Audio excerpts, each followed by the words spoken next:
അപ്പോൾ നമ്മൾ ഇന്ന് ഉണ്ടാക്കാൻ പോകുന്നത് റാഗി കൊണ്ടിട്ടുള്ള ഒരു ഇലയടയാണ്. ഞാൻ ആദ്യമായിട്ടൊന്ന് ട്രൈ ചെയ്തായിരുന്നു. അപ്പോൾ നിങ്ങൾക്കൊന്ന് കാണിച്ചു തരാമെന്ന് വിചാരിച്ചു. അപ്പോൾ റാഗി നമ്മൾ ചൂടാക്കിയിട്ടുണ്ട്. അരി പിന്നെ വറക്കുന്ന പോലെ, അരിപ്പൊടി വറക്കുന്ന പോലെ. ഒത്തിരി വലിയ തീയിലിട്ട് വറക്കല്ല, ചെറിയ ചൂടിലിട്ട് വറുത്ത്. ഇപ്പോഴും ഇതിന് ചൂടുണ്ട്. ഇതിലേക്ക് ഉപ്പും ചേർത്ത് നമ്മളിനിയും ഇത് മിക്സ് ചെയ്യാൻ പോവാണ്. നമ്മൾ ഇത് മിക്സ് ചെയ്യുമ്പോൾ ഒത്തിരി വെള്ളം ഒഴിക്കാതെ നോക്കണം. നല്ല തിളച്ച വെള്ളമാണ് ഞാൻ എടുത്തിരിക്കുന്നത്.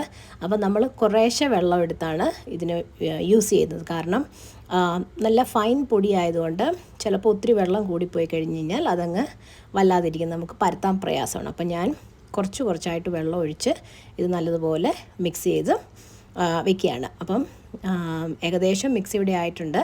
ഇനി ഇത് നല്ലപോലെ കുഴച്ചെടുത്തതിന് ശേഷം, ഭയങ്കര ചൂടായതുകൊണ്ട് ഞാൻ ഈ ഒരു തവിയാണ് എടുത്തേക്കുന്നത്. അങ്ങനെ എടുത്ത് എല്ലാം ആക്കി വെച്ചിട്ട് ഞാനിതിനി ഒരു റെസ്റ്റ് ചെയ്യാനായിട്ട് ഒരു 5 മിനിറ്റ്സ് വെച്ചിരിക്കുകയാണ്. ആ സമയം കൊണ്ട് നമ്മൾ തേങ്ങ എടുത്തിട്ടുണ്ട്. പിന്നെ അതിലേക്ക് ശർക്കര ഇട്ട് ആവശ്യത്തിനുള്ള മധുരത്തിനനുസരിച്ച് ശർക്കരയും, പിന്നെ അതിലേക്ക് ജീരകം ഒരു ചെറിയ ഒരു 1-2 ടീസ്പൂൺ ജീരകവും ആക്കി നല്ലതുപോലെ കൈകൊണ്ട് ഞെരടി മിക്സ് ചെയ്തു. ഇനിയും ഇല എടുത്തതിന് ശേഷം ഒരു ബോളാക്കിയിട്ട് ഇതുകൊണ്ട് പരത്തുന്നത് ഞാൻ എപ്പോഴും ചെയ്യാറുള്ളത്, എനിക്ക് തിന്നായിട്ടിരിക്കാനാണ് ഇഷ്ടം. അപ്പോൾ അതുകൊണ്ട് ഈ റിസ്റ്റ് വെച്ചിട്ടാണ് പരത്തുന്നത്. അപ്പോൾ നല്ല ഫൈനായിട്ട് നമുക്ക് കിട്ടും.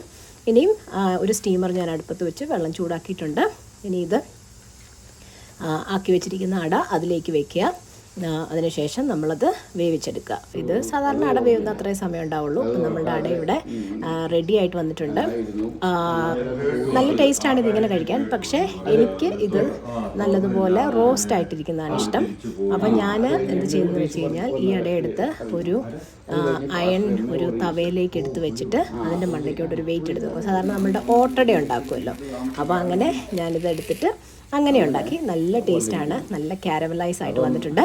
അപ്പോൾ എല്ലാവരും ട്രൈ ചെയ്യുക. ഇഷ്ടപ്പെട്ടാൽ ലൈക്ക് ചെയ്യുക, സബ്സ്ക്രൈബ് ചെയ്യുക. See you all later. Bye.